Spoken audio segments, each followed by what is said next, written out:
Good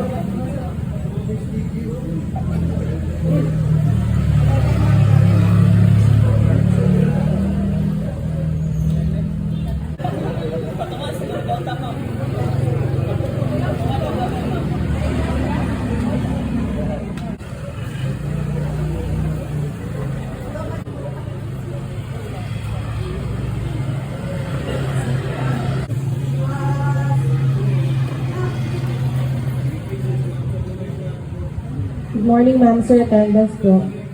SF04 Libutan, SF04 Lianas, SF04 Padiranga, SF04 Rosario, SF02 Apugan, SF02 Calvoforo, SF02 Pilak, SF02 Wow, SF01 Bago, SF01 Bonani, SF01 Daayata, SF01 Pukon, SF01 Dulia, FO3 Baldo, FO3 Buray, FO3 Malyari, FO3 Mitano, FO3 Romero, FO3 Saliman Lovelace, FO3 Saliman Frederick, FO3 Sumingit, FO3 Uy, FO2 Absede, FO2 Narisma, FO2 Rabe, FO2 Ramos, FO2 Romero, FO2 Tamyok, FO2 Te, FO2 Teleron, FO2 Tenestrante, FO2 Virador, FO1 Acuno, FO1 Alcesto, FO1 Almasin, FO1 Amores, FO1 Ansin, FO1 Bacala, FO1 Galigaw, FO1 Bukinggo, FO1 Bonita, FO1 Cañete, FO1 Co, FO1 Daba, FO1 Espinosa, FO1 Garcia, FO1 Lawan, FO1 Lim John Edward, FO1 Nagasan, FO1 Ora Batal, FO1 Ortizano, FO1 Sarmiento, FO1 Silaya, FO1 Ubalde, FO1 Ubaog, FO1 Umbal, Engineer Baka, Engineer Galareta. Send. Thank you, ma'am, sir.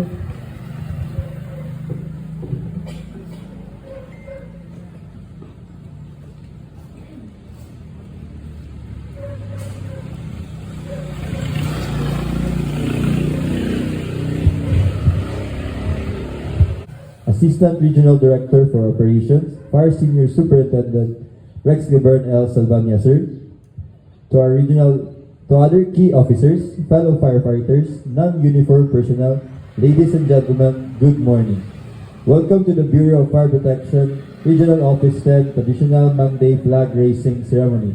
We are your hosts from the Office of the Administrative Division, headed by Fire Chief Inspector Attorney Roel B. Caredo. And now, the ceremony begins.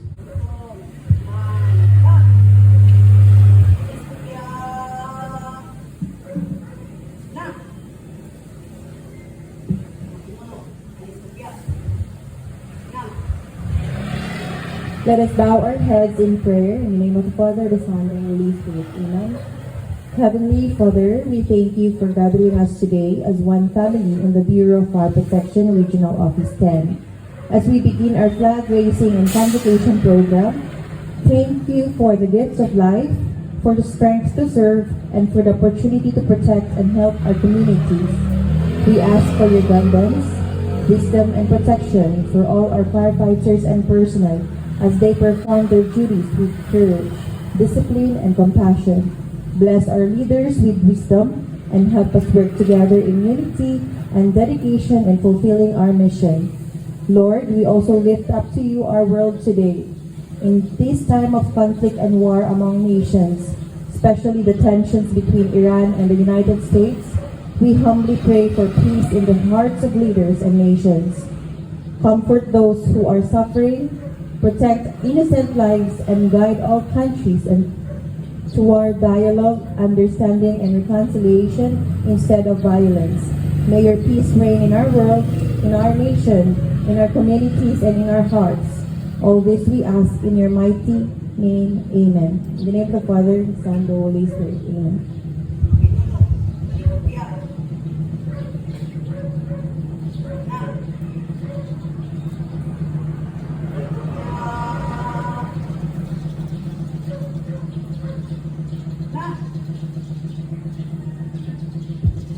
Ladies and gentlemen, the Philippine National Anthem.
Panunumpa sa watawat ng Pilipinas. Ako ay Pilipino, taos-pusong nanumpa sa watawat ng Pilipinas at sa bansang kanyang sinasagisag na may dangal, katarungan at kalayaan na pinakikilos ng sambayan ng makadiyos, makakalikasan, makatao at makabansa.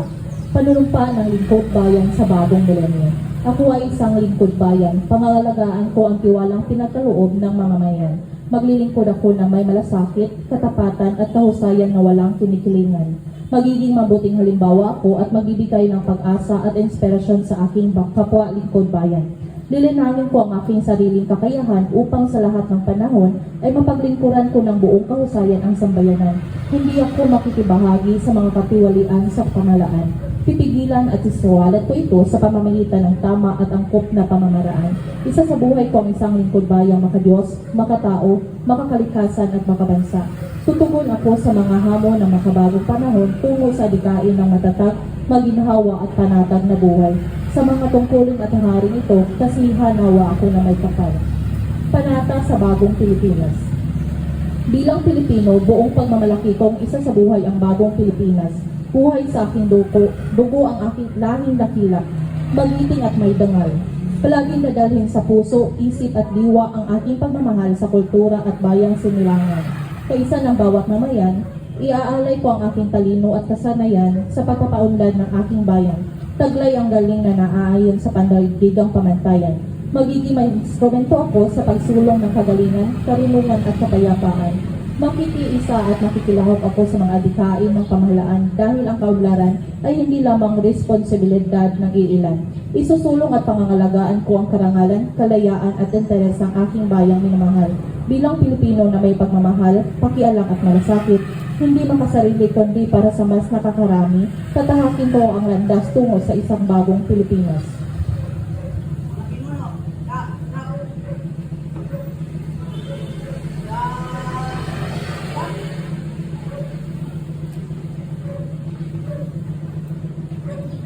Firefighters speak.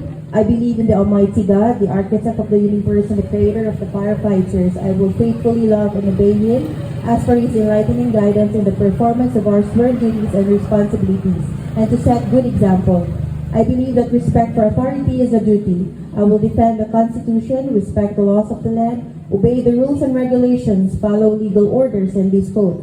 I commit myself to love, respect, and serve without reservation. I believe in the sanctity of marriage and a wholesome family life. I shall live a simple and modest life. I believe in the wisdom of honesty, trustworthiness, and truthfulness at all times. My prime duty is to protect and save lives, properties, and conserve the environment, so help me God. BFP Vision, a modern and trusted fire and emergency service building safe and resilient communities. BFP Mission, we protect life, property, and environment through an integrated system of prevention, response, and investigation, strengthening public safety and community resilience. The ILG Mission, the department shall ensure peace and order, public safety and security, uphold the excellence in local governance, and enable resilient and inclusive communities. The ILG Vision, a highly trusted department and partner in nurturing local governments and sustaining peaceful, safe, progressive, resilient, and inclusive communities toward a comfortable and secure life for Filipinos by 2040. The ILG shared values. Ang DILG ay matino, mahusay at maaasahan.